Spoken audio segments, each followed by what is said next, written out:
Hello, everyone, and welcome back to our journey through the Bible.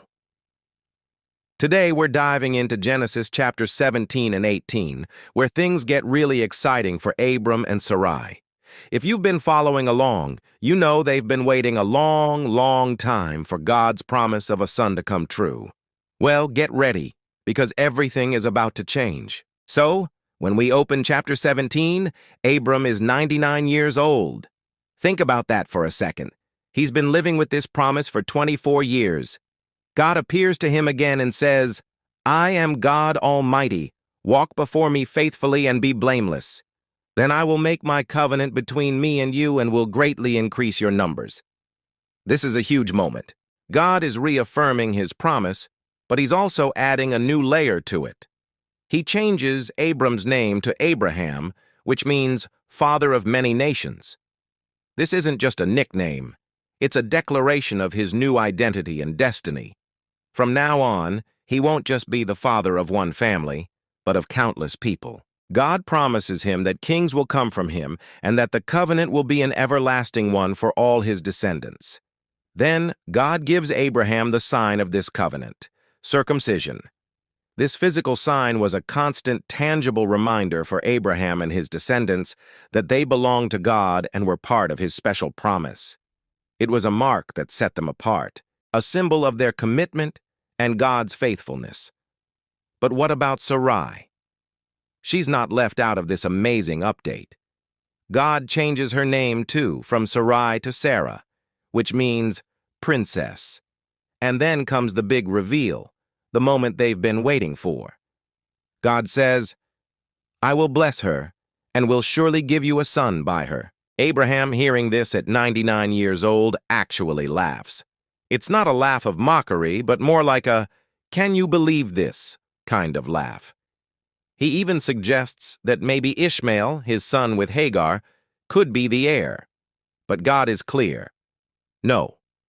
But your wife Sarah will bear you a son, and you will call him Isaac."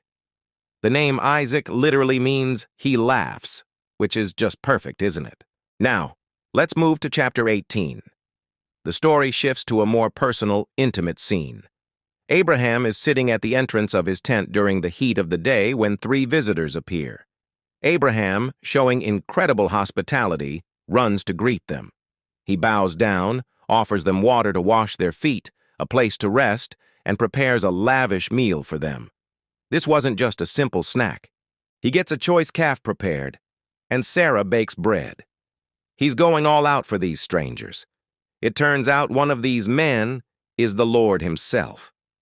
As they eat, he asks, "Where is your wife Sarah?" Abraham tells them she's in the tent. Then the Lord makes the promise even more specific and immediate. "I will surely return to you about this time next year, and Sarah, your wife, will have a son." Sarah, who is inside the tent listening, also laughs. But her laugh is different. It's a laugh of disbelief.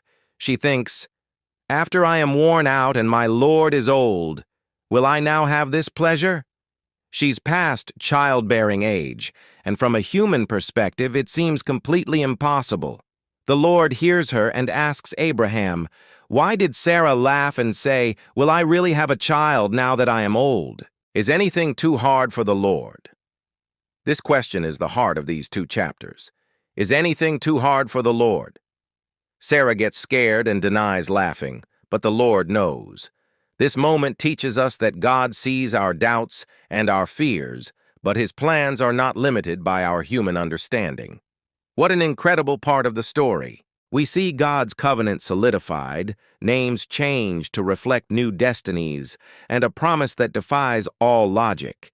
It's a powerful reminder that God's timing is perfect and his promises are always kept, even when they seem impossible to us. Thanks so much for joining me today. I hope this look into Genesis 17 and 18 encouraged you.